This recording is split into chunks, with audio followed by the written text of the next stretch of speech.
काशीपुर के बाजपुर रोड स्थित जिला भाजपा कार्यालय में रविवार को केंद्रीय वित्त मंत्री निर्मला सीतारमण के द्वारा 2026 के पेश किए गए बजट को भाजपा के सभी पदाधिकारियों के द्वारा लाइव स्क्रीन के माध्यम से देखा गया।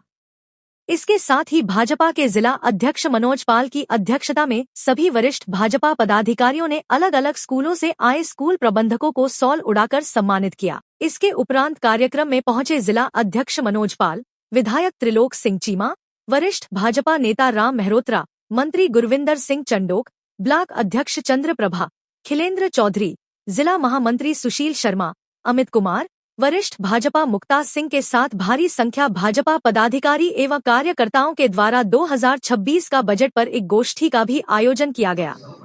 वित्त मंत्री निर्मला सीतारमण द्वारा देश की 9वीं बार वित्त मंत्री के पद पर बने रहते हुए उनके द्वारा 2026 को 9वीं बार बजट पेश करने का मौका मिला है। 2026 के इस बजट पर चर्चा कार्यक्रम के दौरान भाजपा सरकार के द्वारा सभी के हितों को ध्यान में रखते 51 लाख करोड़ के लगभग बजट पास किया गया है, जिसमें सड़क निर्माण, रेल निर्माण, शिक्षा, खेल, रोजगार, रक्षा, दवाइयाँ, किसानों पर विशेष ध्यान देते हुए हर वर्ग के लोगों के हितों के लिए बजट पेश किया गया है। साथ ही केंद्र सरकार ने हर विषय में किसी भी क्षेत्र को पीछे नहीं छोड़ा है।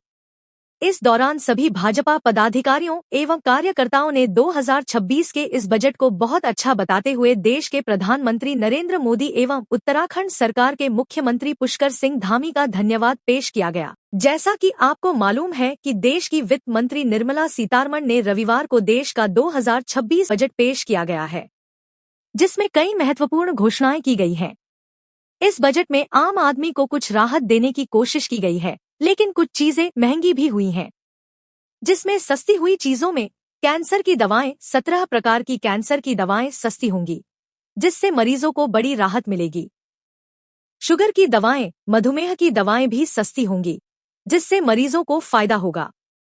सोलर एनर्जी से जुड़ी चीजें सस्ती होंगी, जिससे लोगों को स्वच्छ ऊर्जा की ओर बढ़ने में मदद मिलेगी। साथ ही महंगी हुई चीजों में सिगरेट महंगी होंगी, जिससे धूम्रपान करने वालों को जेब ढीली करनी होगी।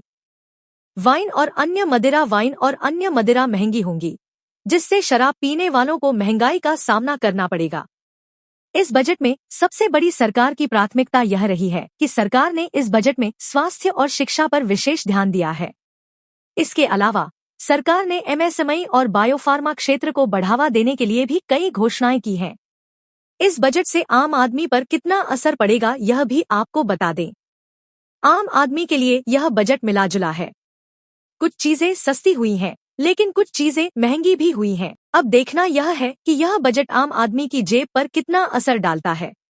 जो अभी हम सब देख रहे थे कि किस प्रकार से लगातार 2014 के बाद से हमारी सरकार निरंतर इस पथ पर बढ़ते हुए,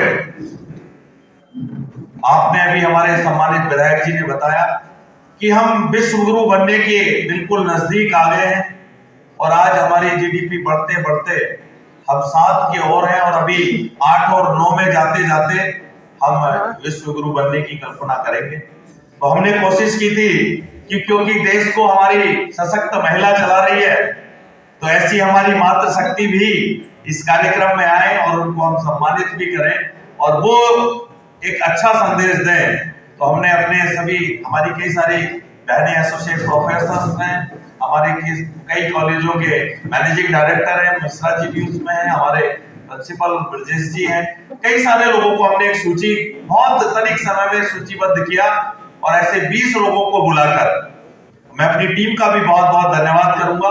हमारे सुशील शर्मा जी, हमारी जो जिले की पूरी टीम है, हमारे सब लोगों ने इसमें जल्दी से काम करके और फटाफट सूचना की अपने कि इन लोगों को हमने रहना है। हमारी फाइनेंस मिनिस्टर जी ने पेश किया है वो एक बड़ा ही विजनरी बजट है।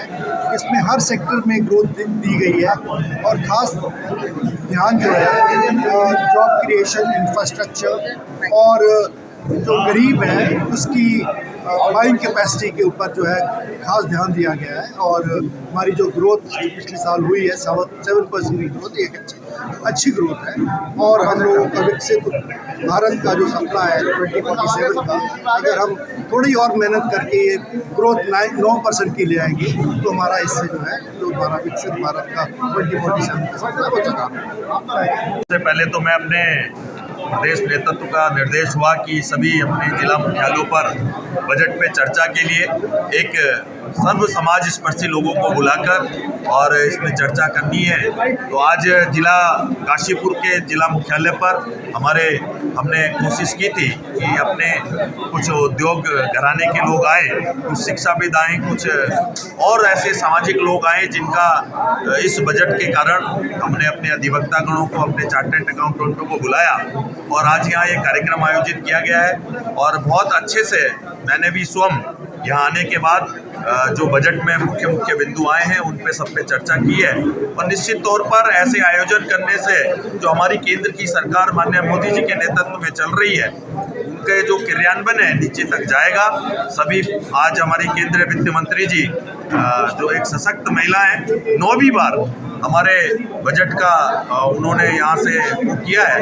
तो मैं उनको भी अपने प्रधानमंत्री जी को भी, अपने प्रदेश के यशस्वी मुख्यमंत्री जी को भी, सबको इस सफल बजट के लिए बधाई प्रेषित करता हूँ। बजट बहुत अच्छा है। ये बजट गरीब आदमियों के लिए भी है और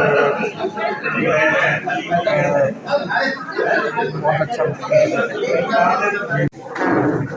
आज हमारी सरकार द्वारा जो बजट पेश किया है निर्मला सीतारमण जी ने, वह बहुत अच्छा बजट है। प्रत्येक व्यक्ति को ध्यान में रखते हुए ये बजट किया गया है।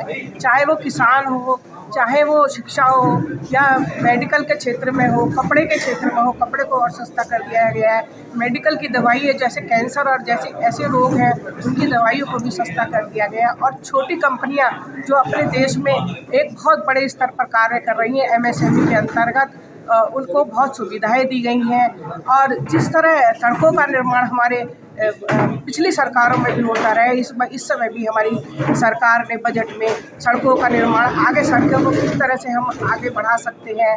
और AI पर विशेष जोर दिया गया है कि AI को भी हमें आगे बढ़ाना चाहिए अपने देश में। इस तरह से बहुत ही अच्छा महिलाओं के लिए भी विशेष तौर पर ध्यान दिया है। महिला को सशक्त किस तरह किया जा सकता है अपने देश में, और महिलाओं को कैसे आगे बढ़ाया जाए कि महिलाओं को बजट में भी काफ़ी छूट दी गई है और काफ़ी अच्छा समझ है।